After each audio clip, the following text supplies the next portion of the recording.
যে বর্তমান সরকার 1997 সালের এই কনভেনশনটা বাংলাদেশ অনুস্বাক্ষর করলে তা বাংলাদেশের পক্ষে যাবে কিনা এটা সক্রিয়ভাবে এবং ইতিবাচকভাবে বিবেচনা করছে। কিন্তু এখানে এতদিন যখন বাংলাদেশ স্বাক্ষর করেনি তার নিশ্চয়ই কিছু লিখিত কারণ আছে, বিভিন্ন মন্ত্রণালয় থেকে সে কারণগুলো এসেছে। সেই পদ্ধতিটা আমাদেরকে দেখতে হবে যে কেন তারা এই আপত্তিগুলো উত্থাপন করেছে। তারপরে হচ্ছে আমরা যখন উজানের ভাটির দেশ হিসাবে কথা বলি, আমাদের উজান কিন্তু শুধু ভারত না, আমাদের উজান কিন্তু নেপালও, আমাদের উজান কিন্তু চায়নাও। আমাদের এই উজানের একটা দেশও এটা স্বাক্ষর করেনি। চায়না এমনকি মেকং রিভার কমিশনকেও স্বাক্ষর করেনি, সে অবজারভার হিসেবে সেখানে আছে। ফলে একটা ভাটির দেশ হিসাবে আমরা যখন স্বাক্ষর করব, তাত্ত্বিকভাবে এই কনভেনশনের ইতিবাচক দিকগুলো আমরা আমাদের পক্ষে তুলে ধরব এবং এইগুলোর উপর ভিত্তি করে আমরা আন্তর্জাতিক পর্যায়ে আমাদের অধিকারের কথা বলতে পারবো। যেহেতু এটা একটা জাতিসংঘের কনভেনশন, কাজে আমরা যদি অনুস্বাক্ষর করি তাহলে জাতিসংঘকেও আমরা আমাদের কথাগুলো জানাতে পারবো। এখানে আন্তর্জাতিক ওয়াটার কোর্সের একটা যে সংজ্ঞা দেওয়া হয়েছে সেটা নিয়েও এখানে আপত্তি আছে। সেই আপত্তি একেবারে যে ফেলে দেওয়ার মতন তা না, কিন্তু সেই আপত্তিতে আমি এত বছর স্টিক করে থেকে কি আনতে পেরেছি? এখন আমি যদি এটা স্বাক্ষর করি তাহলে আমার পক্ষে রাজনৈতিক যে একটা ভিত্তি তৈরি হয়, আইনি যে একটা ভিত্তি তৈরি হয়, সেটা যথেষ্ট জোরালো।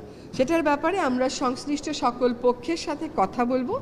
যেটা আগেও বলেছি, আবার বললাম যে এটা আমরা সক্রিয়ভাবে আমাদের বিবেচনায় রেখেছি এবং একটা দাবি উঠেছে যে আপনাদের সকলকে জানানো। আমরা আসলে আগামী মাসের প্রথম সপ্তাহে, এ মাসে পারছি না, আপনাদের সাথে বসবো, আপনাদের মতামতগুলো শুনবো, যারা বিরোধিতা করেন তাদের মতামতগুলো শুনবো, যাতে অন্তত এই বিষয়ে আমরা একটা ঐক্যমতের সিদ্ধান্তে যেতে পারি।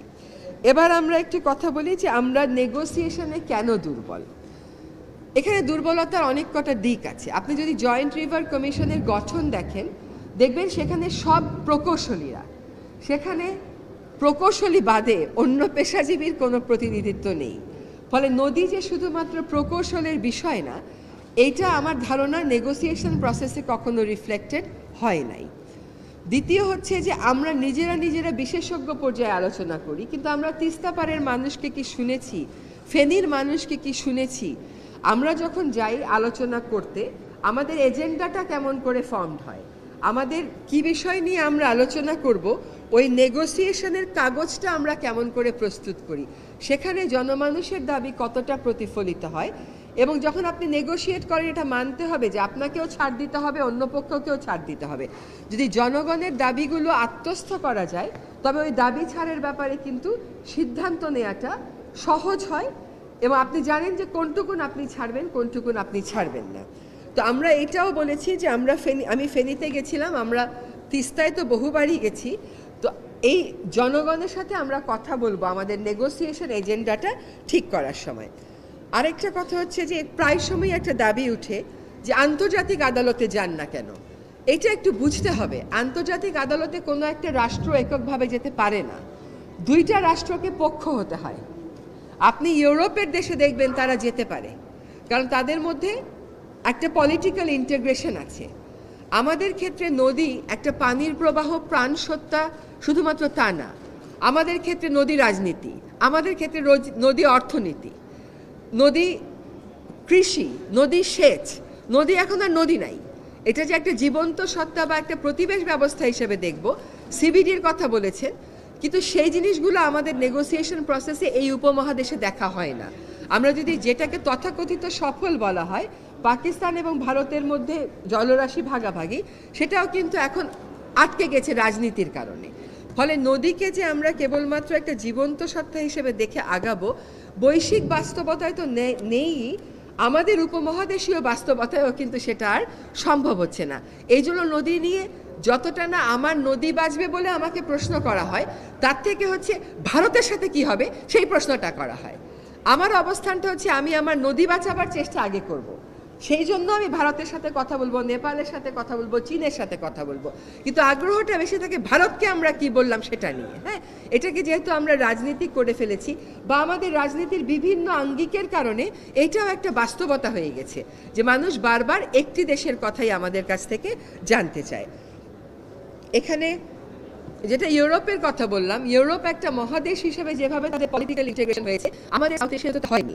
ফলে সার্ককে অ্যাক্টিভেট করা, আসিয়ানের সদস্য কথা আমরা এখন ভাবছি যাতে আমাদের পলিটিক্যাল যে স্ট্যান্ডিংটা ওইটা বিভিন্ন ফোরাম থেকে আমরা তুলতে পারি। এবার আরো দুটো কথা বলে শেষ করি। একটা হচ্ছে যে আমাদের এক হচ্ছে নদীর সাথে পানি ভাগাভাগি, এটা অনেক বেশি রাজনৈতিকভাবে চার্জড একটা এজেন্ডা।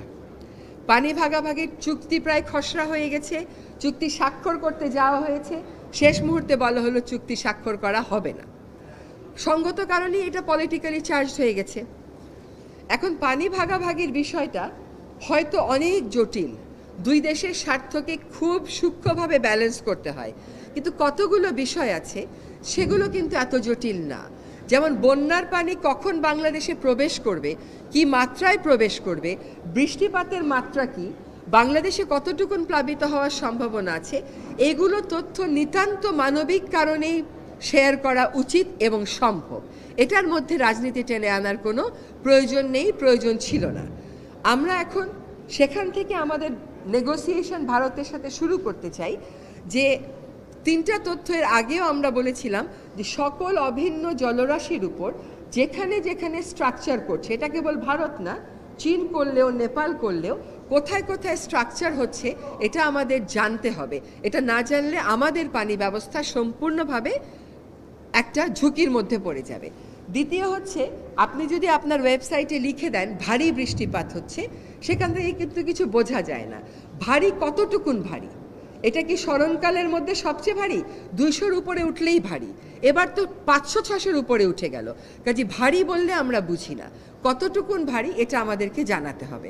আর তারপর হচ্ছে, যখন দেখা যাচ্ছে এইভাবে করে ঘন্টায় ঘন্টায় মিটারে মিটারে পানি বেড়ে যাচ্ছে, তখন প্রতিবেশী দেশকে যদি গুড নেইবারলিনেস প্রিন্সিপাল যেটা আমরা বলি, এটার জন্য আন্তর্জাতিক আইন সাইন করার দরকার নাই, নো হার্ম প্রিন্সিপাল, এটার জন্য আন্তর্জাতিক আইন সাইন করার দরকার নেই, এগুলো প্রথাগত অধিকার, সেইগুলোর ভিত্তিতে যদি প্রতিবেশী রাষ্ট্রকে জানিয়ে দেওয়া হয় যে এই পরিমাণ পানি কিন্তু প্লাবিত তোমাদের ওদিকে চলে আসবে, তখন আমরা সতর্ক হতে পারি। আমরা হয়তো বন্যাটাকে আটকাতে পারবো না, তার প্রকোপটাকে আটকাতে পারবো না, কিন্তু আমরা সতর্ক হতে পারি। এবং এখন জলবায়ু পরিবর্তনের এই সময়ে এসে যখন এই ধরনের প্রলয়ঙ্করী বন্যা বাড়বে, তখন আমাদের ভারত থেকে এবং চায়না থেকে এবং নেপাল থেকে এই তথ্যগুলো পেতে হবে যে একটা অভিন্ন জলরাশিতে কত ধরনের স্থাপনা রয়েছে, বৃষ্টিপাতের পরিমাণ কি, পানির পরিমাণ কি, এবং ডিসচার্জ কতটুকুন করা হবে। এইটুকুন করলে অন্তত আমরা যে 29 জন মানুষ প্রাণ হারিয়েছে তাদেরকে বাঁচাতে পারতাম। আর যেহেতু এটা শেয়ার্ড রিভার, আন্তর্জাতিক নদী, এটা কিন্তু বলার কোনো সুযোগ নাই, কোনো দেশেরই কোনো সুযোগ নাই যে নদীর কথাই বলেন না কেন যে এইটা শুধু আমারই নদী, আমার মানুষকে পানি দিয়ে পরে আমি অন্য মানুষের কথা ভাববো, এটা ভাবার কোনো সুযোগ নেই। কেন? এটা আন্তর্জাতিক নদী, আন্তর্জাতিক নদীতে আমার পানির একটা হিস্সা আমার রয়েছে, এবং আমরা আমাদের এই পানির অধিকার নিয়ে, পানির হিস্সা নিয়ে জনমানুষের কথা শুনে নেগোসিয়েশনের পয়েন্ট ঠিক করে অবশ্যই ভারতের সাথে যে আলাপ আলোচনা করব আপনাদেরকে জানাবো। সেই আলোচনার সূত্রপাত আমরা খুব দেরি করে করব না, শীঘ্রই করতে চাই। এই মুহূর্তে কিছু কিছু বিষয় আরও বেশি প্রায়োরিটিতে আছে বলে এটা হয়তো আর কিছুদিন সময় লাগবে, কিন্তু এ বন্যার যে একটা ক্ষয়ক্ষতি আমাদের হয়েছে তার মোটামুটি তালিকা আমাদের হাতে এসেছে যে কি পরিমাণ আর্থিক ক্ষতি। এই আর্থিক ক্ষতিগুলোও কিন্তু আমরা কিছুটা হয়তো কমাতে পারতাম যদি আমরা আগে থেকে সতর্কতামূলক বার্তাটা পেতাম।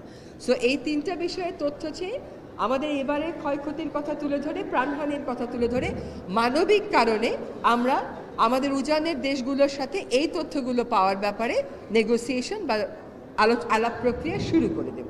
আর বাকি যে অভিন্ন জলরাশিগুলো আছে আমাদের নিজেদের জরুরি হয়ে পড়েছে, বিশেষ করে উপকূলীয় এলাকাতে, সেইগুলো রক্ষায় উজানের দেশগুলোর সাথে সমঝোতায় চলে আসা। আমরা সে ব্যাপারে জোর দাবি জানাবো। আরেকটা কথা হচ্ছে, যখন মানুষের কথা আমরা শুনবো তখন কিন্তু কতটুকুন সহায়তা পেলাম কতটুকুন সহায়তা পেলাম না শুধুমাত্র তার উপর আমাদের ভিত্তি করে থাকতে হবে না। আমরাও আমাদের পানি ব্যবস্থাপনায় অগ্রাধিকার নির্ধারণ করতে পারবো এবং নিজস্ব পর্যায়ে কি কাজটা করলে পানির ক্ষেত্রে বিপর্যয়টা আমরা কমিয়ে আনতে পারবো সেটাও আমাদের কাছে স্পষ্ট হয়ে যাবে। তো আমরা আশা করি অভিন্ন নদীতে বাংলাদেশের অধিকার রক্ষায় যত স্পষ্টভাবে যত জোরালোভাবে সকলকে জানিয়ে সকলকে সম্পৃক্ত করে আলোচনার প্রক্রিয়া শুরু করা যায় তা আমরা অবিলম্বে শুরু করব। ধন্যবাদ।